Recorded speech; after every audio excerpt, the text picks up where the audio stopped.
Ils étaient une trentaine à se présenter aux épreuves de la finale monégasque de la prévention routière. Les meilleurs élèves de CM1 et CM2 s'étaient rassemblés au terrain de la baie afin de participer à l'ultime sélection.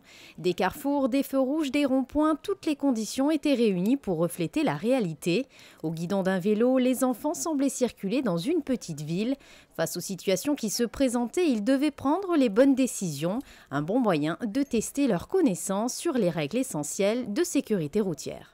D'abord, il y a deux épreuves. Une première théorique qui est notée sur 20. Donc je passe durant l'année voir les enfants, rencontrer les enfants. Et donc après une explication sur la signalisation routière, ils ont un petit test. Et à l'issue de ce petit test, ils ont une première note. À cette note s'ajoute une deuxième, la pratique vélo, c'est-à-dire qu'au mois de juin, tous ces enfants, 800 à peu près élèves, viennent sur le terrain de la baie et donc font l'épreuve pratique qui est notée sur 30, ce qui fait un total de 50. Et chaque élève de chaque classe est sélectionné durant ce mois de juin pour participer à la finale monégasque de prévention routière, donc aujourd'hui. La direction de l'éducation nationale, de la jeunesse et des sports est à l'initiative de ce projet. L'objectif est aussi simple qu'il est primordial, inculquer les bons réflexes aux jeunes afin d'en faire plus tard des conducteurs responsables et respectueux.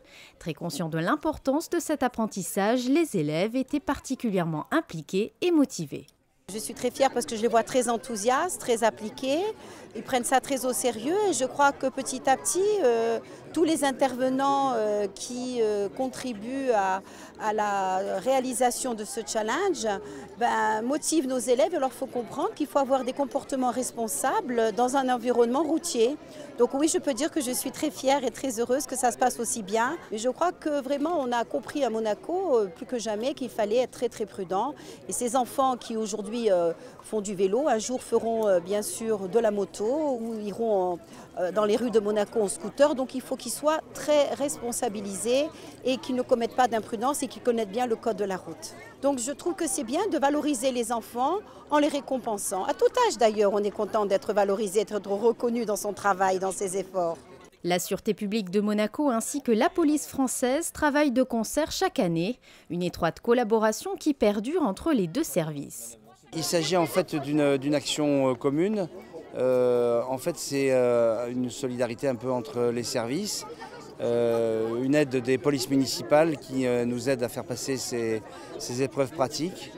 Et je crois que pour les jeunes, le fait qu'ils soient sensibilisés dès leur plus jeune âge permet d'avoir une appréhension plus sûre de la route, avec pour la principauté donc une limitation des risques des accidents. Tous les enfants ont été récompensés, chacun a reçu bon nombre de cadeaux. Mais un classement a tout de même été établi et pour la deuxième année consécutive, Bastien remporte fièrement le challenge. En fait, j'ai une maison de campagne et là-bas, je suis dans un club de VTT. Du coup, après, c'est sûr que ça m'avantage un peu parce que j'ai l'habitude de faire du vélo. Je me suis amusée, ce qui compte. Et après, c'est vrai que sur le podium et premier, c'est mieux. 4 élèves des collèges Charles III et FANB ont également été sélectionnés sur des critères de sérieux, de motivation et d'implication pour représenter la principauté au concours européen de la prévention routière du 5 au 7 septembre prochain à Oslo, en Norvège. Les frais de participation à ce concours seront entièrement pris en charge par l'Automobile Club de Monaco.